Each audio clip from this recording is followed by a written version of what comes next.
L'été au Québec, c'est pas long et ça amène son lot de belles voitures sur nos routes, évidemment.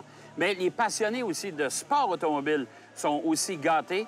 On vous invite pour ce reportage à Mont-Tremblant pour le Sommet des légendes. Et vous allez voir, on va vous gâter aujourd'hui.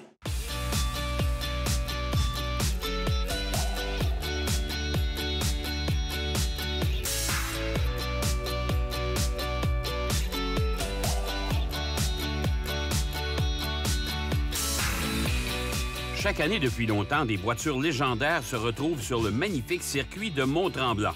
C'est le temps d'apercevoir des voitures qui ont contribué un jour ou l'autre à développer cette passion pour le sport automobile.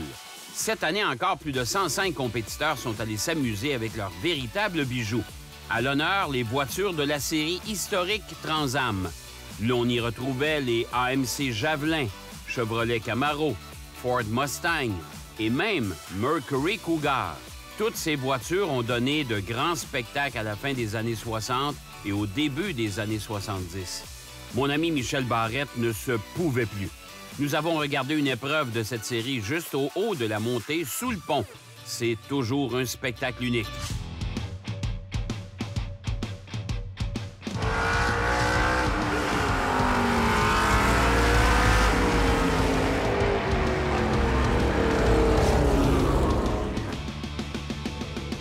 Hey Michel, oui. Là tu regardes, on est entouré de voitures de la série Trans Am. T'as-tu un coup de cœur? Un coup de cœur? Il y en a beaucoup de coups de cœur. D'abord, la voiture originale de Sam Posé, c'est pas n'importe quoi. Ceux qui ont suivi ça à la fin des années 60, début des années 70. Ouais. Ces voitures-là qui ont roulé ici à Tremblant à la belle époque. Bien sûr, aujourd'hui, on a évolué, les voitures sont plus rapides, meilleur freinage. Ça, c'est sûr qu'au niveau du frein, on dit ça ralentit plus que ça freine. Exactement. Et c'est à l'époque où les constructeurs automobiles mettaient ces voitures, ces fameux muscle cars, subventionnaient ça, payaient le gros prix pour mettre ces voitures-là en piste. Oui. Et le lundi, souvent, tout dépendant qui avait gagné, les ventes... Race on Sunday, sell on Monday. Parce que on s'identifiait... Tu sais, le gars qui s'achetait une Camaro 69 comme celle que je vois là-bas, ou une Challenger, il voyait la voiture de course rouler le dimanche. Là. Lundi matin, il convainquait son chum, ça t'en prend une. Bien sûr, il y avait une grande différence entre la voiture de rue et la voiture de course, mais on pouvait s'identifier. On pouvait dire, moi, je suis un gars de Mustang, moi, je suis un gars de Chrysler. Puis...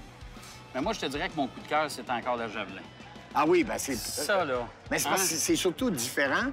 Vous savez, la beauté de la chose ici au Sommet des légendes, avec la vieille série Trans Am, comme ça, tous les pilotes ont notre âge. Oui.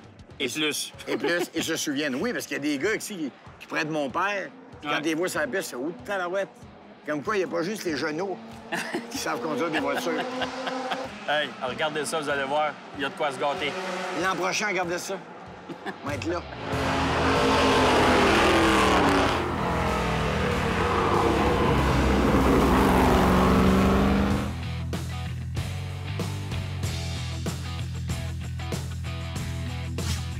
Mais l'on avait droit également aux voitures de la série IMSA GT et de production, avec les Challenger des années 70, ainsi que les Porsche 911 RSR, Shelby et même Jaguar XKE de 1963.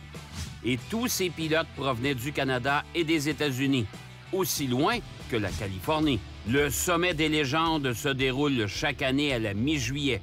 Si vous êtes un passionné de belles voitures de course des années 50, 60, 70 et plus modernes, ce rendez-vous doit apparaître à votre agenda.